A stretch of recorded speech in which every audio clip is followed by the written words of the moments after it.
आपण शुणुचंती व्यासवाणी। जनगण मन अधिनायक जय हे भारत भाग्य विधाता।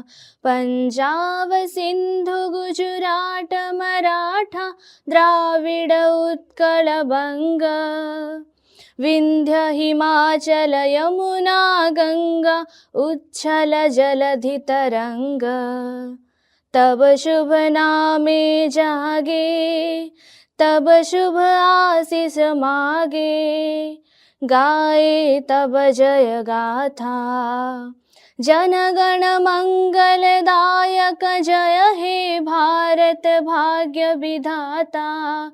जय हे जय हे जय हे जय जय जय जय हे। या कुंदेन्दु तुषार हार धवला। या शुभ्र वस्त्रामृता। या वीणा वरदंड मंडित करा। या श्वेत पद्मासना।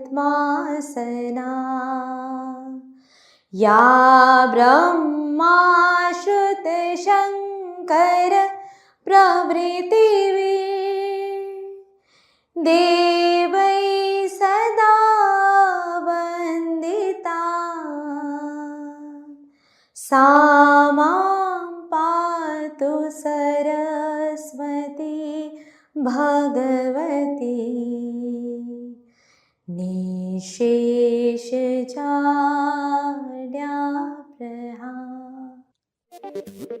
नमस्कार, व्यासवाणी खबर सहित मु मानस। प्रथमे मुख्य खबर। सारा राज्य में प्रबाद पुरुष बिजू पट्टनायक जयंती उत्सव पालित। विधानसभा द्वितीय पर्याय बजेट अधिवेशन आसंता काली आरंभ हेबो। राज्य में समस्त सरकारी विद्यालय गुड़िकर रंग परिवर्तन सरकार घोषणा। सुभद्रा योजनार प्रथम किस्तर शेष पर्याय टंका आज बंटाजिबो। आसंता जुलाई 3 तारिखରୁ अमरनाथ यात्रा आरंभ।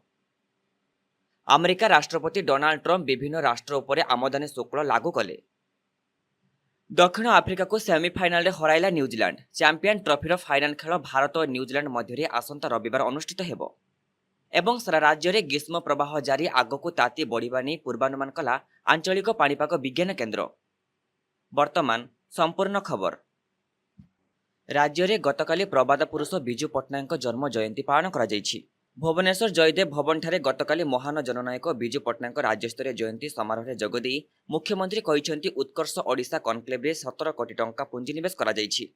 राज्य सरकार समृद्ध ओडिशा गठन दिगरे कार्य करुछंती। एही क्रम में विकसित गाँ विकसित ओडिशा योजना कार्यकारी करा जायछि। आगामी 5 वर्षर योजनार 10 कोटी टंका खर्च करा जिवो बोली मुख्यमंत्री मोहन चरण माझी कहिसेंति। से आउरी मध्य कहिसेंति आगामी दिन में राज्य को शिल्प समृद्ध करबा पई प्रत्येक शिल्पर शिल्प प्रतिष्ठा करा जिवो बोली प्रतिश्रुति दैछंति।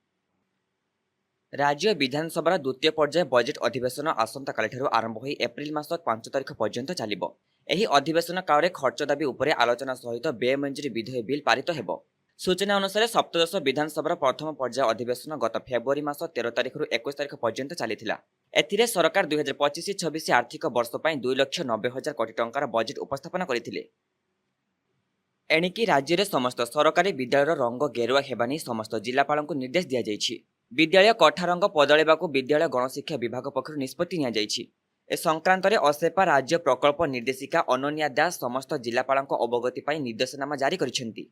श्रीमती दास चिठी रे उल्लेख करिसेंति जे राज्य रे सरकारी विद्यालय एवं पीएमसी विद्यालय कठागुड़िकर रंग गेरुआ कराजिबो। कौनसी विद्यालय नुआ कठा तैयारी मरामती एवं रक्षणाबेक्षण क्षेत्र में एही नुआ रंग कोड अनुसार विद्यालय रंग गेरुआ हेबो। एहा सह कौनसी पुराना सरकारी विद्यालय कठार मरामती एवं रक्षणाबेक्षण समय एहार रंग को मध्य परिवर्तन कराजिबो।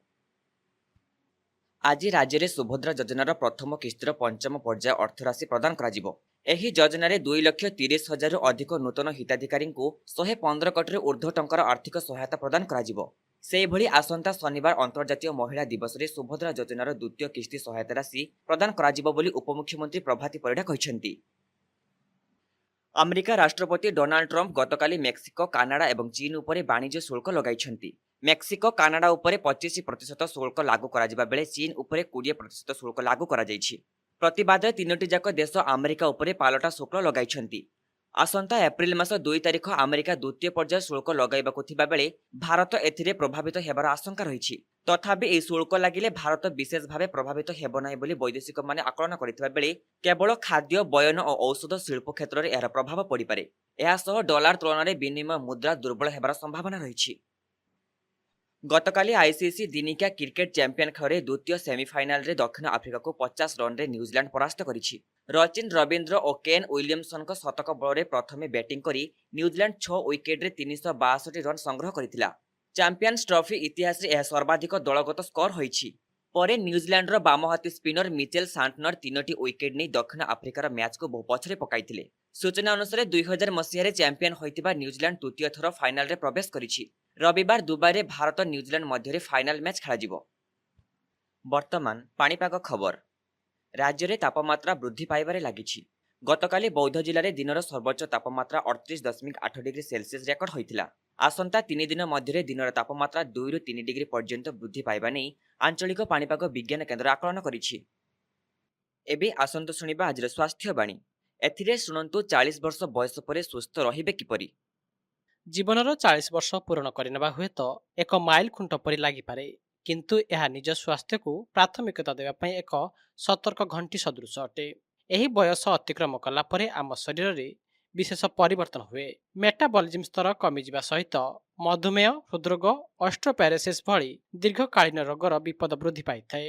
ତଥାପି ସଠିକ୍ ଜୀବନଶୈଳୀ ସହିତ ଜଣେ 40 ବର୍ଷର ପରବର୍ତ୍ତୀ ବୟସଗୁଡ଼ିକରେ ସକ୍ରିୟ, ଶକ୍ତିଶାଳୀ ଏବଂ ରୋଗମୁକ୍ତ ରହିପାରିବ। ପୁଷ୍ଟିକର ଖାଦ୍ୟକୁ ପ୍ରାଥମିକତା ଦେବା, ଶାରୀରିକ ଭାବରେ ସକ୍ରିୟ ରହିବା, ସ୍ୱାସ୍ଥ୍ୟକର ଓଜନ ବଜାୟ ରଖିବା, ନିଦ୍ରା ଗୁଣବତ୍ତା ପାଳନ କରିବା, ଶରୀରର ଜଳୀୟ ସ୍ତର ବଜାୟ ରଖିବା ଏବଂ ନିୟମିତ ସ୍ୱାସ୍ଥ୍ୟ ପରୀକ୍ଷା ଆଦି ସୁସ୍ଥ ଜୀବନଶୈଳୀ ବଜାୟ ରଖିବାରେ ସହାୟକ ହୋଇଥାଏ। ଏହା ସହ ସକାରାତ୍ମକ ମାନସିକତା ବିକାଶ କରିବା ସହ କ୍ଷତିକାରକ ଅଭ୍ୟାସ ଯଥା ଧୂମ୍ରପାନ, ମଦ୍ୟପାନ ତ୍ୟାଗ କରି ଯୋଗ ଓ ଧ୍ୟାନ କରିବା ଦ୍ୱାରା ଶରୀର ସୁସ୍ଥ ରହିବ। ପ୍ରିୟଜନଙ୍କ ସହିତ ସମୟ ବିତାଇବା ମଧ୍ୟ ଏହି ବୟସର ଜରୁରୀ ଅଟେ, କାରଣ ମାନସିକ ସ୍ୱାସ୍ଥ୍ୟ ଶାରୀରିକ ସ୍ୱାସ୍ଥ୍ୟକୁ ପ୍ରଭାବିତ କରିଥାଏ। ଦୈନିକ ଛୋଟ ଛୋଟ ପରିବର୍ତ୍ତନ ସହିତ ଆପଣ 40 ବର୍ଷ ପରେ ଶକ୍ତିଶାଳୀ, ସକ୍ରିୟ ଏବଂ ଆନନ୍ଦିତ ରହିପାରିବେ। ଏବେ ଏକ ବିଶେଷ ସୂଚନା। ଆସନ୍ତାକାଲି ସ୍ୱାସ୍ଥ୍ୟବାଣୀରେ ଶୁଣିପାରିବେ ଖରାଦିନେ ତ୍ୱଚାର ଯତ୍ନ ସମ୍ପର୍କରେ। ଆଜିର ଖବରକୁ ଏଠି ରଖୁଛୁ। ନମସ୍କାର।